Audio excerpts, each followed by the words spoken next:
Hey folks, this is Dr. Emily Scherning with American Resiliency. In this video, we're continuing a series on regional cross-model overviews, giving you information on local change trends under both conventional warming and tipping point scenarios. I brought out this cross-model approach for the first time in our Lifeboats video, and there are a lot of interesting places that didn't make the extremely high bar to be counted as a lifeboat region. We've covered the Southwest and the Pacific Northwest now, and there are good places in both of those regions. But no part of either region earned a lifeboat designation, which indicates both a precious low change outlook and the capacity to take in population without severe water stress. The Midwest scores well on both of those factors. And in the Midwest, you'll find Lifeboat 1, which I believe to be the most boring place in America. And in interesting times like these, what could be better? I'm excited to get rolling on this one. Fellow Midwesterners, as a region, we look so cute. And if you live in a part of the Midwest where you're regularly served a life-threatening amount of cheese, or if you've ever been asked to play cornhole with a straight face, this is our time to shine. But before we delve into the massive strength to be found in this region, we need a little background to get us all on the same page. It's important to know that we are not where science expected us to be on climate. And as much as you hear that faster than expected stuff all the time on the internet, up until 2023, a good part of that was the fact that most of the climate science that made it to the public was only the best possible scenario projections. If you've been reading government reports, following consensus science projections, those projections have been pretty solid, especially from the late 90s until about 2023, when we hit a bump. The National Climate Assessment Series, from which I draw primary source material for these videos, were pretty spot on for predictions up to 1.5C, which unfortunately for us all is a point we have passed. I would recommend you read this 2024 summary document from the Copernicus Institute. That's the European Union's climate outfit. 2024 was the first year where average temperatures clearly exceeded the 1.5C threshold. We, in fact, came in at 1.6C average for the year for 2024. I've got the link for that report in the video description. It is valuable. It is concise. I would highly recommend you access that information because we're in weird times, people. And since March of 24, I have maintained it's time to get weird. The evidence is on the table. We are entering a time that will continue to challenge our understanding about Earth systems. In this cross-model outlook, the first regional information we're going to focus on is how we expect the Midwest to change by 2C, because 1.6C is not all that far away from 2C, and the 1.5C projections in the NCA 5, our primary source material, were pretty darn accurate. Across the country, we have seen projected impacts for 1.5C hit, and we are in many cases beginning to move notably beyond that impact threshold. Fortunately for the Midwest, we already enjoy a climate of many extremes. I live in rural Iowa in a house without air conditioning. My office here is in a part of the building where I have less climate control and more a certain amount of climate suggestion power. And maybe you'll think this is dumb, but I find it useful to feel the changes we're experiencing in my body. It helps me to stay grounded and I think get a better idea of how the projected changes will feel. And as we look at projected change for the Midwest, how those changes will feel is important because for this region, I think our critical figure is thinking about wet bulb temperatures, is thinking about the onset of dangerous heat that's unfamiliar to the region. Projections about wet bulb temperatures are hard to do because that's going to depend on the temperature and humidity of any given day. I took a stab at it with my friend and colleague Dustin here in the American Resiliency Visualizations on our website, americanresiliency.org. So this uses some data sets from the NCA5 in new ways. This wet bulb visualization tool doesn't tell you exactly how many days of potentially dangerous heat you can expect or exact temperatures, but it uses information about projected days over 95, precipitation changes, and projected nights above 70 to give us a rough idea of how much longer your potentially dangerous hot season is going to be. If you look over here at the left-hand side of the map, that's our 1.5C map. That's a map for how often is it hot enough to potentially kill you or injure your health now. You'll notice that plenty of places in the US already have potentially dangerous temperatures, already occasionally meet wet bulb conditions, which begin around 95 degrees in high humidity. Conditions which you may recognize as totally normal in parts of the South for fairly long stretches of time, and is happening in Chicago every year. There's a lot of scary content out there about wet bulb temperatures, so I think it's important to take a minute. Hitting a wet bulb threshold doesn't instantly kill every human in range.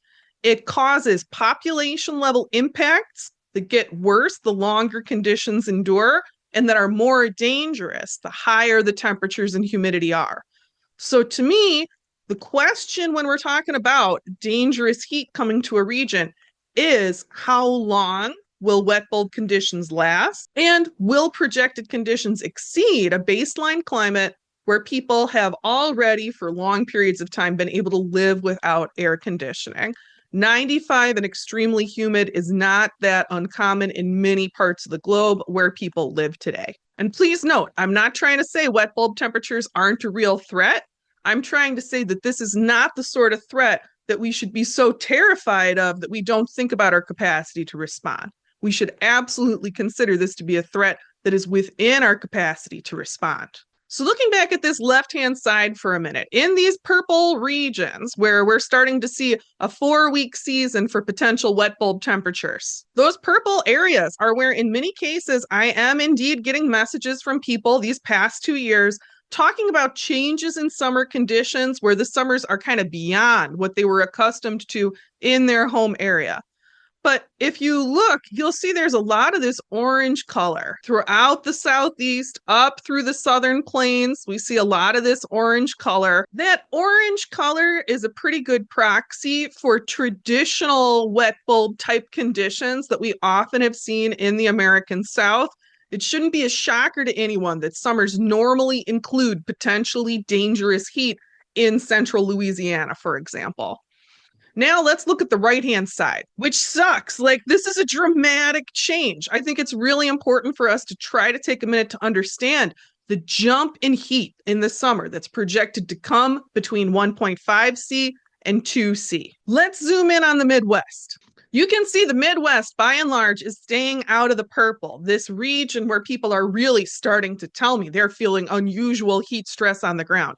Midwest crew, this figure is showing our regions of greatest concern, where heat resilience will be a big challenge, and those regions are most vulnerable areas. You can see that we have some really serious heat emerging in Missouri and in southern Illinois. There's also a need that you can see emerging on the map here, all of these orange bands, including in parts of Minnesota, where there's a need for us to prepare for incoming southern style heat for longer portions of the summer. I feel it's worth noting, many people historically have chosen to live in climates like we see in that orange band, and they did it without air conditioning. So I know it gets gross here in the summer in the Midwest. We get a high humidity heat that we need to take seriously, but we can do this. We shouldn't be afraid. We should be taking action. As a region, we have a much, much higher proportion of our territory in adaptation range across factors than almost anybody, especially thanks to our strategic avoidance of the sea. Having no coastline has really bumped up our resilience and our boringness quotient. From a fiscal perspective, a taxation and state services perspective, avoiding the state level budget impacts of sea level rise really makes me feel glad to be where I am. Heat resilience. I think that was our most important figure because cultivating heat resilience is by and large our most important regional resilience action. The next figure we need is looking at projected changes to winter lows, because of course that is our other normal extreme. I will say, if you want the excitement of building a wardrobe that will cover you from -40 to 105, the Midwest is the place for you. We're using figure 11.3 from the NCA 5 to look at changes to winter through the lens of a gardener, through plant hardiness zones, which let us look at average winter lows. You can see that this figure is unusably gigantic, so let's go to a snip. So here we are, zoomed in on the Midwest, looking at changes in winter lows from an average around like 2020 before the bump to 2C. You can see that these winter changes are significant, especially east of the lakes. There's a big visible change there. Michigan, a state that traditionally has a lot of identity around winter sports, with projected winter lows looking to creep above zero in that 2C projection. We're losing a lot of the true cold that lets you get a deep blanket of snow on the ground. And you can see as well that Ohio is really making a break for it. On that previous figure, they were going Southern style in the summer. Looks like they're going Southern style in the winter, too. As we approach 2C, much of Ohio looks kind of like the 90s kid memory of Virginia in these projections. The question of where do we have a better chance of landscape stability, because that level of winter change is going to drive landscape change. We've got to look at where are we keeping the blue? Where are we keeping lows below zero, where we've got that true cold that keeps pests down, that promotes landscape health, and that gives us our distinctive climate that has selected for cooperation, coziness, and a culture of resilience. West of Chicagoland, you see that true blue start remaining, and in Chicago itself, it's the city itself is causing a heat island. We've got a line where the blue is being kept right there, running along the Missouri-Iowa border. Right there, we got our block of 4, Iowa, Illinois, Wisconsin, and Minnesota, where we find Lifeboat 1. Let's take a second and show Lifeboat 1 in a different way up on this screen.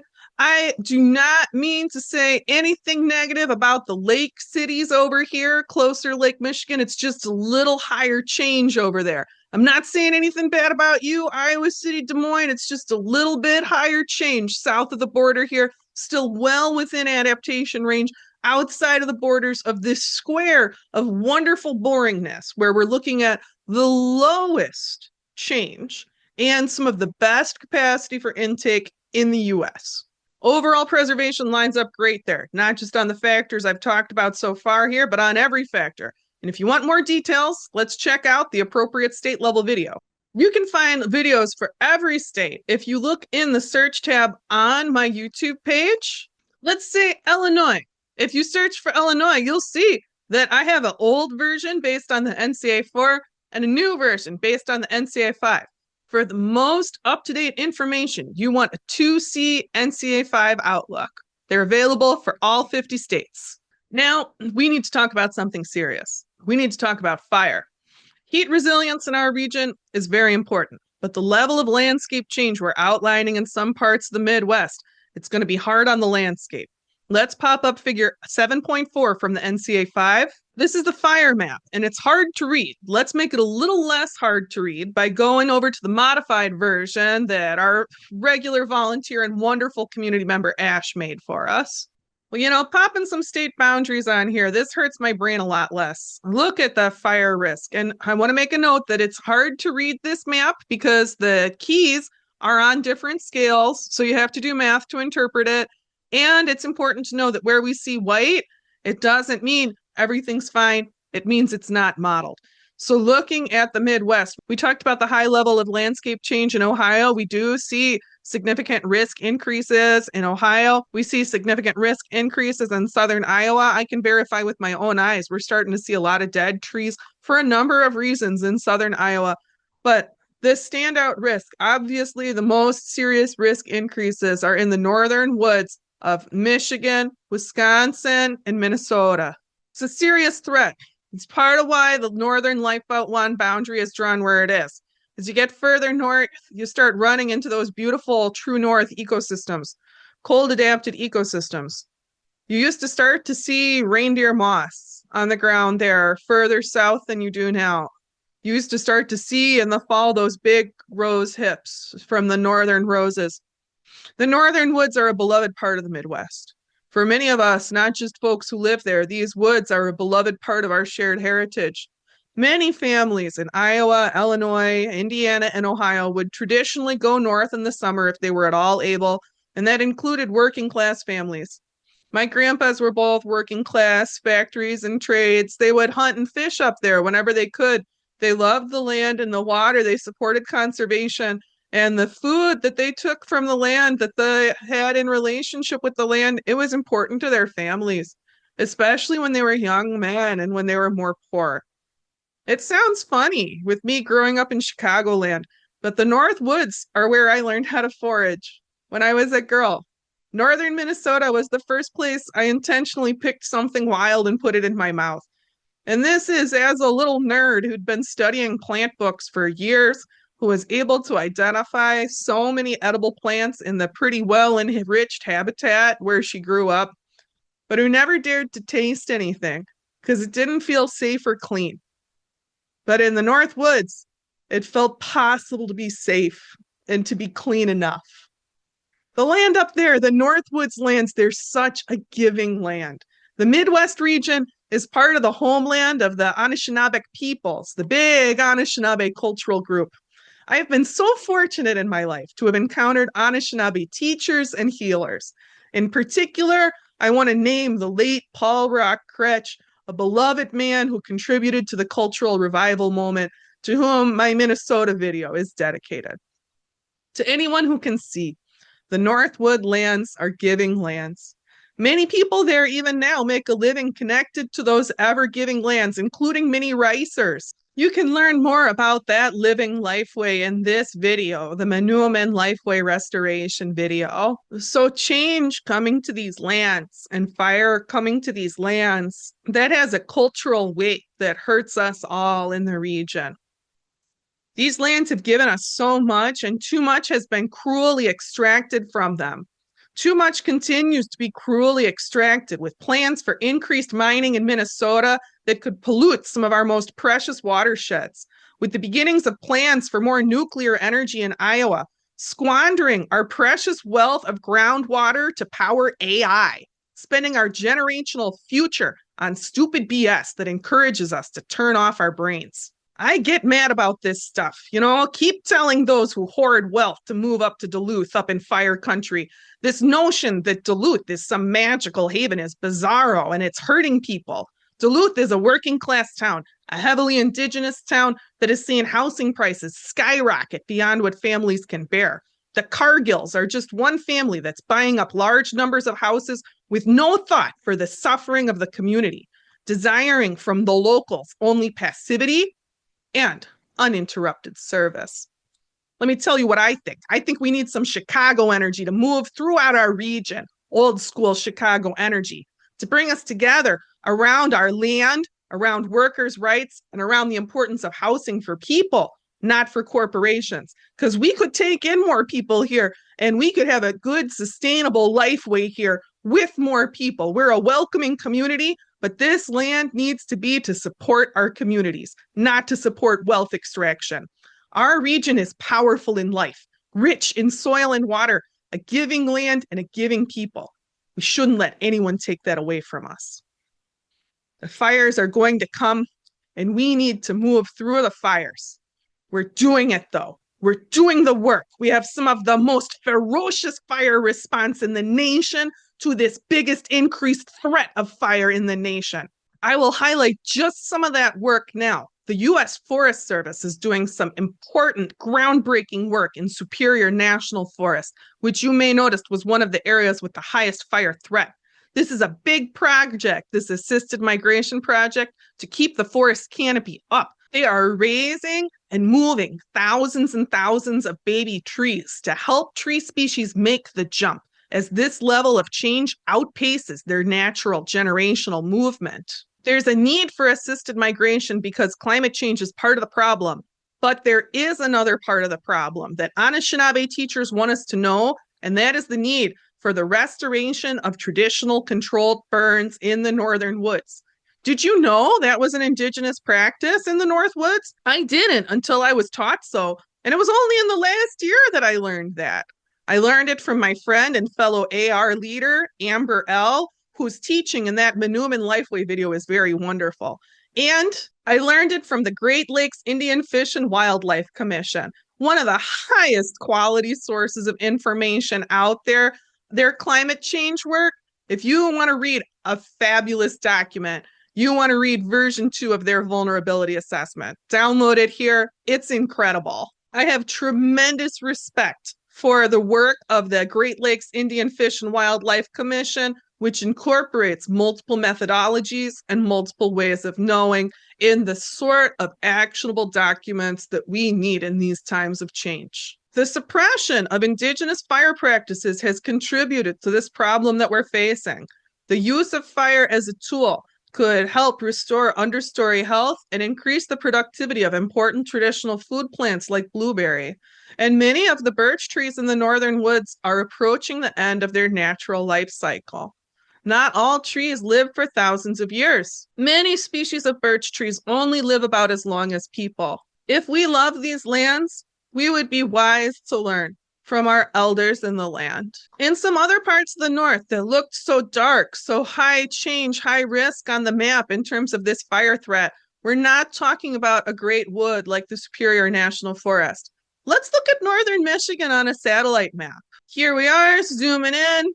Looks pretty peoply up here, right? I mean, check this out. We've got forest, yes, but there's also a lot of dispersed agriculture in this area. That means two things to me as a woman living in an agricultural area. One, plenty of access to heavy equipment distributed across the hand in northern Michigan. Two, plenty of people who know how to cultivate a landscape are already in place. This is not a situation like up in the boreal forest of Canada, where how can you manage or mitigate a fire? There's nobody up there. If we see one big fire in Michigan, I would bet you just about anything there's going to be a robust community response. And I do think if we can get out more messaging on the ground, which the conservation community in the Midwest is so hard at work on that one. I'm just picking up what they're throwing out there, man. If we get to work now, we can get ahead of the fire in areas with this kind of population footprint, especially. I want to say just a few words about the conservation community across our region. Those folks are hardcore, and my favorite moments in my work are when I get to assist them in their missions, which so often have a bit of a wildcat flavor. I mean, assisted migration throughout Superior National Forest, that's wildcat operation. I got to tell you sometime about how Iowa got our swans back, the DNR's Thirst Trap Swans program. That's hilarious, but this video is already getting too long. I just want to thank all of you who work in conservation all across our region. You're the big reason we still have so much left to save. And the work you're doing to drive prairie restoration and to keep up our tree canopy, you all are my heroes. Across our region, we need more prairie and we need some new trees, and we need to be able to handle the pain of the loss and the change that is coming. Even in the face of change, this is still our land, our loving and giving land. It's time for all of us to give back to our good earth. There is such promise here that we may continue to endure in our good lands. That's true even under near-term projected Amoc collapse conditions. We are seeing signs from Earth systems right now that we may have hit a tipping point. We are observing strange changes in the ocean. You may have seen news articles talking about potential Amoc collapse. That is a phenomena that would lead to big changes in heat circulation in the oceans. Amoc collapse is the scientific name for our best understood emergency off switch for the Earth's climate. We have paleoclimate evidence that this system has collapsed and come out of collapse before. There are definitely signs to observe that Mother Earth has hit that metaphorical red button. And if we have hit that tipping point, the size of the changes facing the world are going to whack the heck out of us as a global civilization. I'm a bright side type thinker. I don't see how global trade systems or food systems are going to make it through the projected changes of Amoc collapse, which would bring about a time of great storms. We're going to need local systems and local lifeways. In the Midwest, which is so conveniently placed at the center of a large landmass and yet has abundant freshwater systems, I'm happy to report we still look boring. I'm so glad. We do expect, of course, crazy big weather changes everywhere if we're cruising into Amoc collapse. Big winds. So it's a good thing that a fair amount of our regional legacy housing stock is built for an environment of many extremes. In terms of precipitation trends, we would be looking at a mild drought pattern over much of the region, but that's in the face of a pretty substantial increase in precipitation along the conventional warming pathway. So I'm going to give this impact a hopeful, sensitive meh. Southeast Ohio, I was worried about you though, right? And you came up pretty bright on the fire map. Your forests are observably suffering right now. The drought in 24 was very hard on Southeast Ohio. In an Amoc collapse scenario, you fall on the edge of the precipitation pattern that's giving the Monongahela an extra drink. I do hope that if this change comes to pass, it will be of some benefit to your great forests. I have a particular concern for the Wayne National Forest in Ohio. In terms of temperature changes, and these are averages in these two figures, what we might be seeing in like 50, 100 years into the Amoc shutdown process. These are the conditions our descendants may be facing should we be fortunate enough to become ancestors. Across the Midwest, we see a projected about 2°C of cooling trend. That's a non-scary level of cooling that would push against the warming trend in a way that might be a bit stabilizing. That's not the case everywhere. If you look over at Northern Europe, we're talking about a very aggressive cooling trend, like a minus 20°C cooling trend. That's a concerning. That would be very difficult to adapt to. That's not the risk level we're seeing projected over the Midwest. Okay, completely serious for a minute here, okay?